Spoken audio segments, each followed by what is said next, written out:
మేకదాటు ఆనకట్ట కట్టడాన్ని అడ్డుకోవాలి.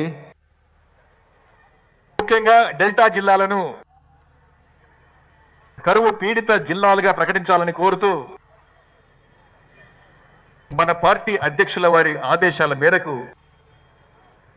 ప్రజా వ్యతిరేక డిఎంకే ప్రభుత్వానికి వ్యతిరేకంగా ఈ భారీ నిరసనను ఈరోజు తంజావూరులో చేస్తున్నాం.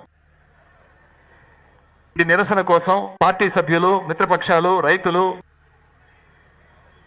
ఈ ప్రభుత్వానికి వ్యతిరేకంగా భారీగా తరలి వచ్చారు.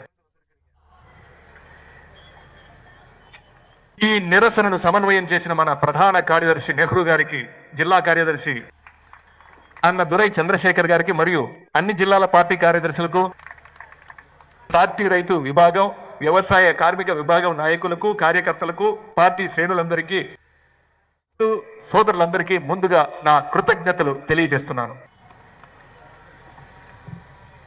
నేడు ఆడి 18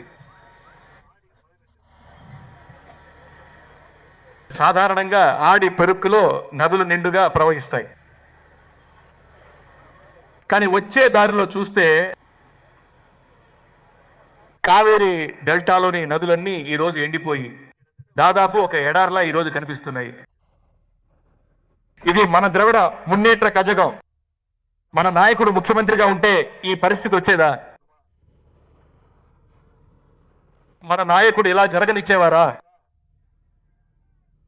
నేడు కురువైని కాపాడలేకున్నాం. ఇక సంబా పంట ఏమవుతుందో అని రైతులు తలడిల్లిపోతున్నారు. ఇది ఏదో మామూలుగా జరిగిన విషయం కాదు. ఈ రోజు ఉన్నటువంటి ఒక అసమర్థుడైన డమ్మీ ముఖ్యమంత్రి వల్లే ఈ రోజు ఈ పరిస్థితి వచ్చింది.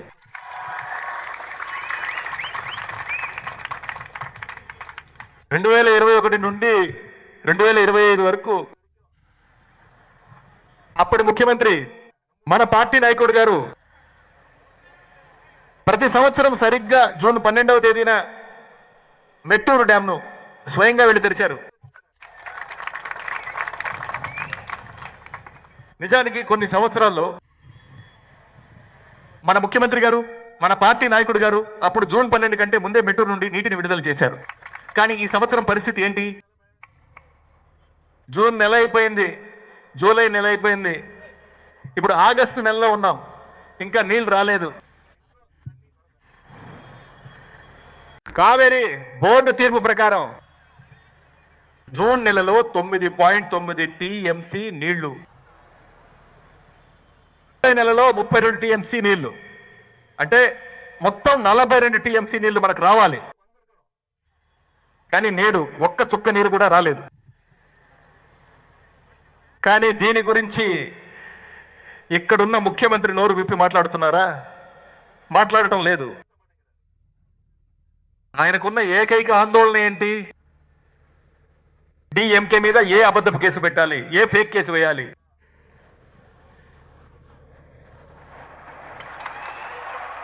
నీళ్ళు ఎక్కడి నుంచి రావాలో అక్కడి నుంచి రావాలి. కావేరీ గురించి అడిగితే ఇక్కడ తమిళనాడులో పాలన సాగించడానికి కాంగ్రెస్ సాయం కావాలి.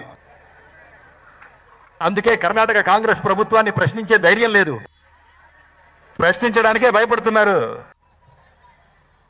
కేంద్ర ప్రభుత్వాన్ని ఎదిరిస్తే సమస్యల్ని భయం. ప్రభుత్వం ఏర్పడి 3 నెలలు అయింది. ఇప్పటి వరకు ఆయన నోటి నుండి రైలును ఆపి మధ్యలోనే వాళ్ళని దించేసి మళ్ళీ తమిళనాడుకు వెళ్ళిపోమని చెప్పారు. దీన్ని ఖండిస్తూ మా నాయకుడు స్టేట్మెంట్ ఇచ్చారు. అన్ని ప్రతిపక్ష పార్టీలు కూడా స్టేట్మెంట్ ఇచ్చాయి. దీనిపై సీఎం ఎందుకు నోరు విప్పరు? మహారాష్ట్రలో జరుగుతోంది బీజేపీ పాలన. వాళ్ళని ఎదిరించి మాట్లాడే సత్తా గాని ధైర్యం గాని ఇక్కడున్న ముఖ్యమంత్రికి లేదు. రైతుల హక్కుల కంటే ముఖ్యమంత్రికి తన స్వార్థం, తన పదవిని ఎలాగైనా కాపాడుకోవాలనే ఆ స్వార్థమే చాలా ముఖ్యం. ఇప్పుడు రైతులందరూ కలిసి ప్రభుత్వ వ్యతిరేకి కాగానే 2 రోజులుగా ఒక డ్రామా ఆడుతున్నారు. కర్ణాటకకు వెళ్తున్నానని ఒక బిల్డప్ ఇచ్చారు. మేమందరం చెప్పాం, మా నాయకుడు చెప్పారు దయచేసి కర్ణాటక వెళ్ళకండి అని. ఇది పెద్ద చట్ట పోరాటం, ఎన్నో ఏళ్లుగా జరుగుతోంది, 1/2 శతాబ్ద కాలంగా సాగుతున్న పోరాటం ఇది. కేవలం డిఎంకే మాత్రమే కాదు, అన్ని ప్రతిపక్షాలు చెప్పాయి వాళ్ళ కూటమి పార్టీలే కర్ణాటకకు వెళ్లాల్సిన అవసరం లేదని చెప్పాయి. ఆయన అవేమీ పట్టించుకోలేదు. కానీ కర్ణాటక ముఖ్యమంత్రి మాత్రం దయచేసి ఈ వైపు రావద్దు, మీకు ఒక్క చుక్క నీరు కూడా ఇవ్వలేమని చెప్పారు. కర్ణాటక ఏమలా చెప్పాకే ఆయన శాంతించారు. ఈయన కర్ణాటక సీఎంని కలవడం పక్కన పెడితే ముందు మన ఊరి రైతులను మీరు కలిశారా? వాళ్ళ కోరికలను ఏమైనా విన్నారా? ముందుగా మన రైతులందరినీ పిలిపించి వాళ్ళ కోరికలను వినాల్సింది. కానీ ఈ ముఖ్యమంత్రి ఆ పని చేయలేదు. ప్రభుత్వమే మమ్మల్ని పిలవలేదు, వినలేదు. మేమే వచ్చి ముఖ్యమంత్రిని కలిసి మాట్లాడతామని రైతులు కోట వైపు వెళ్ళారు. కానీ ఆ రైతులను కూడా బలవంతంగా అరెస్ట్ చేసిన ఈ ప్రభుత్వం, గుర్రపు బేరాల ప్రభుత్వం, రైతుల మీద ఈ ముఖ్యమంత్రికి అంత కక్ష ఉంది. ముఖ్యమంత్రి ఎలా ఉంటే నీటి వనరుల శాఖకు ఒక మంత్రి ఉన్నారు. ఇలాంటి మంత్రిని మీరు ఎక్కడా చూసి ఉండరు. జర్నలిస్టులను చూస్తే చాలు ఆయన పరుగులు తీస్తారు. ఏ ప్రశ్నకు సమాధానం చెప్పరు. వ్యవసాయ శాఖ మంత్రి అని ఒక ఆయన ఉన్నారు. ఈరోజు ఆ వ్యవసాయ శాఖ మంత్రి ఏం చేస్తున్నారో తెలుసా? వ్యవసాయ బడ్జెట్ పట్టుకుని తిరుపతికి వెళ్ళి అక్కడ పూజలు చేయించుకుని వస్తున్నారు. ఇది ఈరోజు ఈ ప్రభుత్వ లక్షణం, ఇక్కడున్న మంత్రుల యొక్క అసలు లక్షణం. ఎలాంటి మంత్రులు ఇక్కడ ఉన్నారో చూడండి. దొంగ లాటరీ అమ్మే ఒక మంత్రి, దొంగ విసిడీలు అమ్మిన ఒక మంత్రి, బ్లాక్ లో టికెట్లు అమ్మే ఒక మంత్రి, చేతిలో కర్ర పట్టుకుని తిరుగుతూ ఉండే ఒక మంత్రి, వీటన్నిటికీ మించి ఒక డ్రగ్స్ మంత్రి. తమిళనాడులో ఈ ప్రభుత్వం మొత్తం క్యాబినెట్ అంతా ఒక జోకర్ల గుంపులా ఎలా తయారైందో చూడండి. ముఖ్యమంత్రి రీల్స్ చేస్తున్నారు, మంత్రులు రీల్స్ చేస్తున్నారు, చివరికి ఎమ్మెల్యేలు స్కూళ్ళు, హాస్పిటళ్ళు, ఎందుకు బాత్రూమ్లు, టాయిలెట్లను కూడా వదలడం లేదు, లోపలికి వెళ్ళి రీల్స్ చేస్తున్నారు. గత 2 రోజులుగా మీరు చూసే ఉంటారు.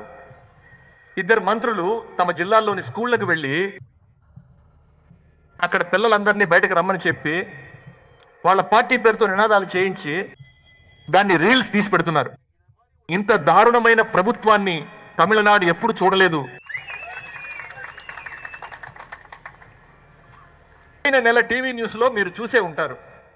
తెన్కాశి దగ్గర ఒక వరి కొనుగోలు కేంద్రంలో వరి బస్తాలన్నీ తగలబడిపోతున్నాయి.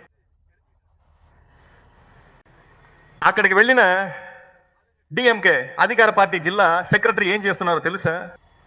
4 కెమెరాలు తీసుకెళ్లి సెట్ చేసి, షూట్ చేసి, బ్యాక్గ్రౌండ్ మ్యూజిక్ వేసి రీల్స్ పెడుతున్నారు. ఇలా రీల్స్ చేసే ప్రభుత్వాన్ని తమిళనాడు కాదు, ఇండియా కూడా ఎప్పుడూ చూడలేదు. మంత్రులే కాదు, వాళ్ళ చుట్టాలు, అన్నదమ్ములు అందరు కలిసి ఇన్స్పెక్షన్కి వెళ్తున్నారు. గవర్నమెంట్ ఆఫీసర్లకి అర్థం కావట్లేదు ఎవరు మినిస్టరో ఎవరు ఎమ్మెల్యేనో, ఎంకి కూడా తెలియట్లేదు. ఈ గవర్నమెంట్కి రీల్స్ పిచ్చి ఆ రేంజ్లో ముదిరిపోయింది. ఇవాళ రైతులు కన్నీళ్లు పెడుతుంటే మంత్రులు ఏం చేస్తున్నారో తెలుసా? సినిమా థియేటర్లో సినిమాలు చూస్తూ కన్నీళ్లు పెడుతున్నారు. అంతేకాదు, తమిళనాడు 15 రోజుల పాటు రోజుకి 3500 క్యూసెక్కుల నీళ్లు, అంటే సుమారు 4 టీఎంసీల నీళ్లు వదలాలని కావేరీ రెగ్యులేటరీ కమిటీ ఆర్డర్ వేసింది. దాని ప్రకారం చూస్తే మన గత 2 నెలల్లో 42 టీఎంసీల నీరు రావాలి, కానీ కేవలం 4 టీఎంసీలే ఇవ్వాలని ఆర్డర్ వేశారు. అది కూడా వదలలేమని కర్ణాటక ముఖ్యమంత్రి గారు ఆర్డర్ వేశారు. వీటి గురించి ఈ పాలకులకు అస్సలు ఏమాత్రం చింత లేదు. పాలకులకు చింత లేదు, కానీ ద్రవిడ మున్నేట్ర కజగం మౌనంగా ఉంటుందా? అందుకే ఈరోజు మన రైతు సోదరుల కోసం ప్రజాక్షేత్రంలో ఈ పోరాటం చేసినట్టే ఈరోజు సుప్రీంకోర్టులో కూడా ద్రవిడ మున్నేట్ర కజగం మన నాయకుడు న్యాయ పోరాటాన్ని మొదలుపెట్టారు.